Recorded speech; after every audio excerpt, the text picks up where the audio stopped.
So, kamusta po mga ka-Streetwise? Ako po si Takero Miyamoto at welcome po sa aking munting channel. So, mga kababayan, 2 araw na lang po matutuloy na po yung Quad Committee ng Senado. Ay, ng Kongreso, sorry. Ng Kongreso. Okay. So, ngayon, sa hindi lang po nakakaalam ng Quad Committee na yun mga ka-Streetwise, no? Okay. So, ito po yung ito yan eh. Nakita ko sa inyo, no? Okay. So, House Quad Committee hearing to start in Pampanga. Okay. So, sa hindi lang po nakakaalam, sa Huwebes, 'di ba? Magkakaroon po ng pagsanib puwersa ng 4 na committee, pag-iisahin po 'yan para po sa isang investigasyon regarding po sa dito sinabi naman dito eh. The 4 committees assigned the probe the possible correlation between Philippine offshore gaming, POGO, illegal drug trade, and human rights violation. So yan. So POGO, illegal drug trade, tsaka human rights violation. Okay? Kasama yung tukhang. Okay? So sa hindi lang po nakakaalam kasi, so itong mga community po itong mga community po na to, magkakahiwalay po 'yan. Nag-isa po sila mga kababayan kasi nga po nakita nila na connected po yung POGO, yung drug trade, tsaka human rights. So para mas madali yung investigasyon, nag-isa sila. At dito mga kababayan, kasama dito na iimbitahin si Digong, yung idol ng mga DDS, tapos si Bato de la Rosa, at saka si Roque. Dapat kasama si Bongo dito eh. So yun mga kababayan. So tandaan natin mga ka-streetwise no, na ang isa po sa mga tinitingnan ngayon is yung human rights. So ito alam ko baka alam niyo na rin itong topic na to.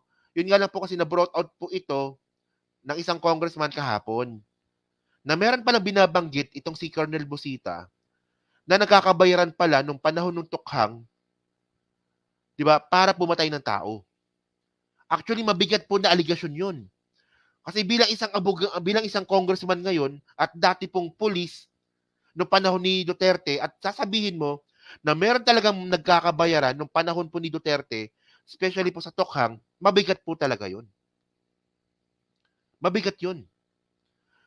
So sa hindi lang po nakakaalam no, tingnan niyo to Okay. Teka lang.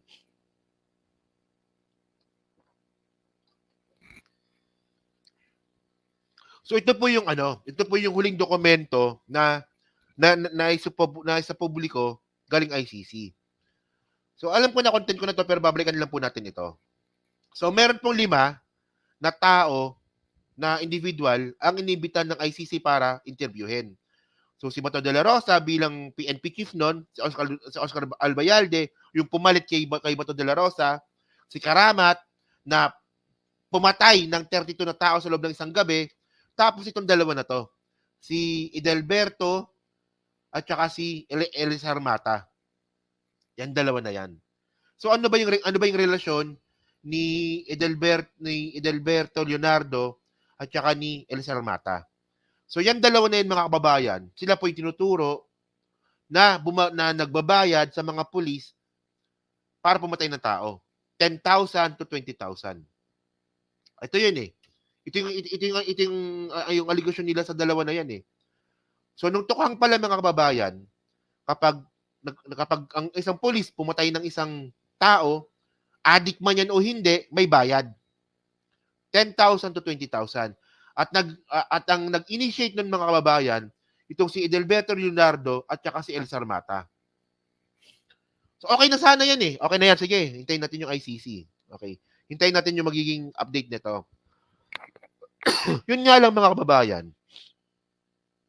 May statement pala si Busita. Nagpatotoo po dito si Colonel Busita. So sabi ni Colonel Busita, 'di ba?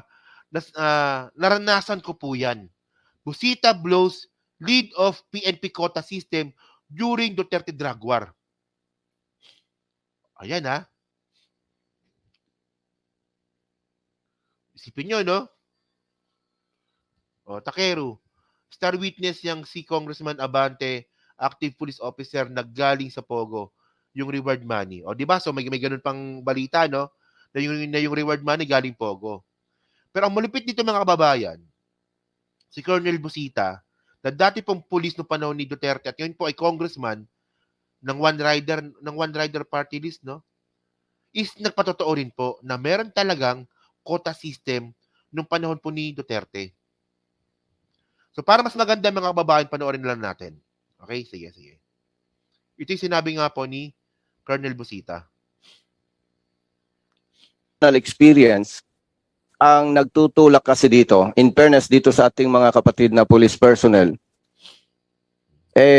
naniniwala ako, itong mga ito ay sumusunod lang doon sa, meron kasi Mr. Chair na quota during my, naranasan ko po yan. So, sinisingil kami every Monday. Kailangan ma-meet mo yung quota, accomplishment. Going back, every Monday, Mr. Chair, sinisingil kami.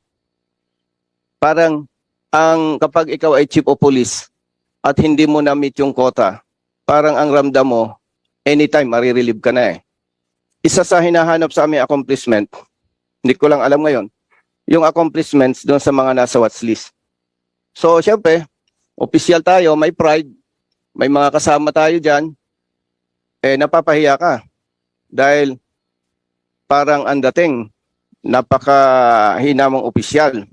So, out of 21 na nasa watch list na naratnan ko do sa aking station, sinulatan ko lahat yung families except yung isa na ang kaso niya murder case. Yung 20 sinulatan ko, nakipag-meet ako sa kanila, na sabi ko, mas makakaganda na isurrender nila yung kanilang kapamilya na sinasabing involved sa illegal drugs. Dahil may magandang programa si General Bato, then si PNP, na kapag nag-surrender ka, mag-undergo ka ng seminar being conducted by pastors or religious leaders. So, pag sumuko ka, tatanggalin ka sa watch list, mag-undergo ka ng seminar. Ang ganda Ang ganda ng program. So, ang ginawa ko, Mr. Chair, kinausap ko yung relatives in less than 1 week. Out of 21, voluntarily, nag-surrender po yung 20. In less than 1 week. Bumilang lang ng ilang araw, nasibak ako sa pwesto. Yun.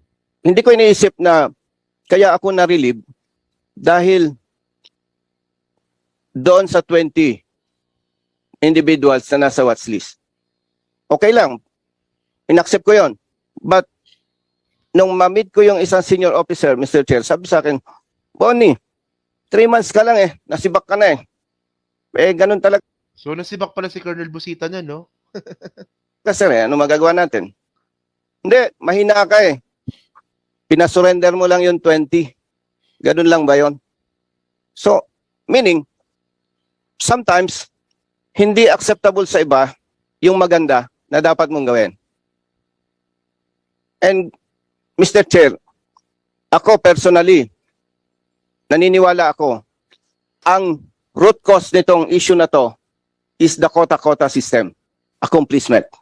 May pride tayong opisyal Ayaw mo yung ma-relieve ka Dahil sinasabing mahina ka, hindi mo ma-meet yung requirements. And nabanggit ko po kanina, ang daming humihingi ng tulong sa akin. Kaparehong-kapareho nito, Mr. Chair, itong issue na to. Kaya, with that, ako talaga, tayo naman pare-parehong Pilipino Nakakaawa yung mga individuals na nasasacrifice dahil sa maling trabaho ng iba nating mga kasama. So, ano bang gusto ko sabihin dito mga kababayan? So, ngayon, mga ka-streetwise, no?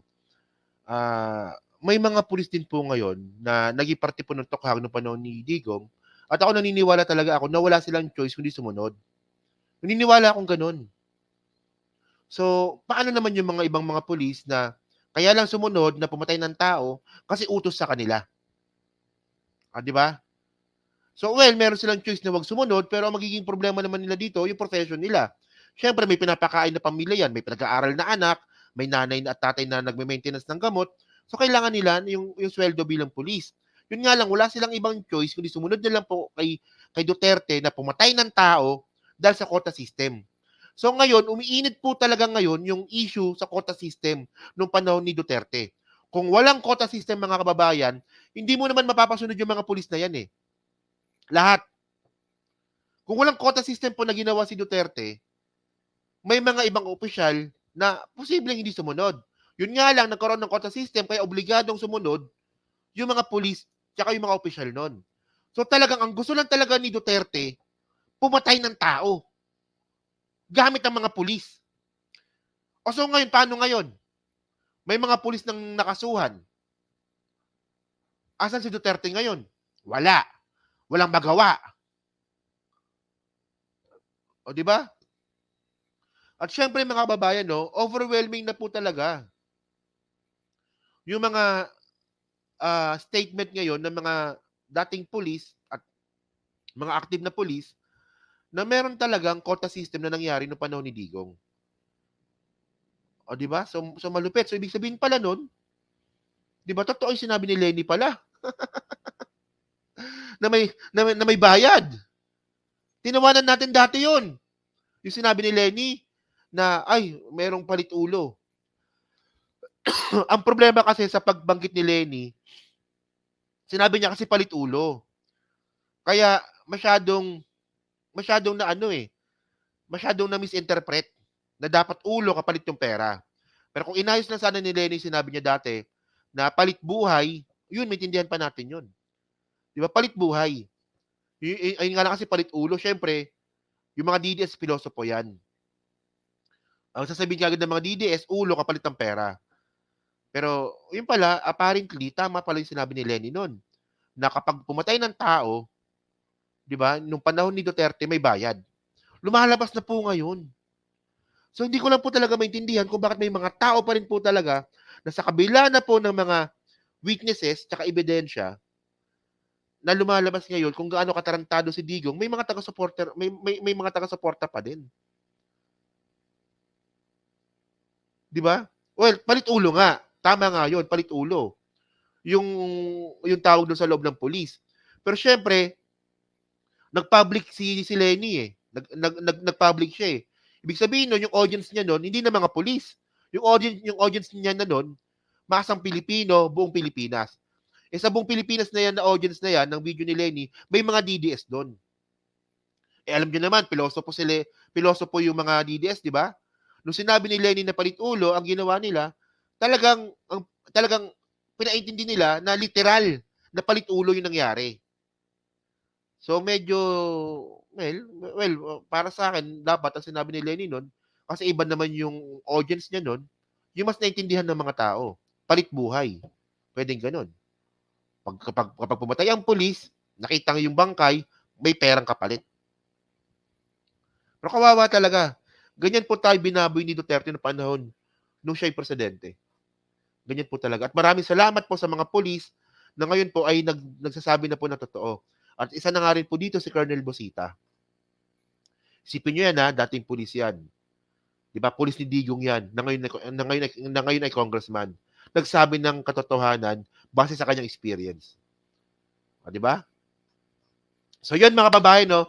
So dyan po sa 1,100 pa na nanonood, so hindi pa po nakakapag-like, palitan lang po ng video po na to. Dyan po sa Team Replays, ano nga po masabi nyo nga po dito sa statement po ni Colonel Bosita. Kayo ba, naniniwala ba kayo kay Colonel Bosita? O baka baka Duterte pa rin kayo, no? Diyos ko naman. Kunting gamit naman ng brain. So yan, no? So pa-comment lang po sa baba at binabasa ko pong lahat yan. At dyan po at dyan po, no? Sa Team Replays, di ba?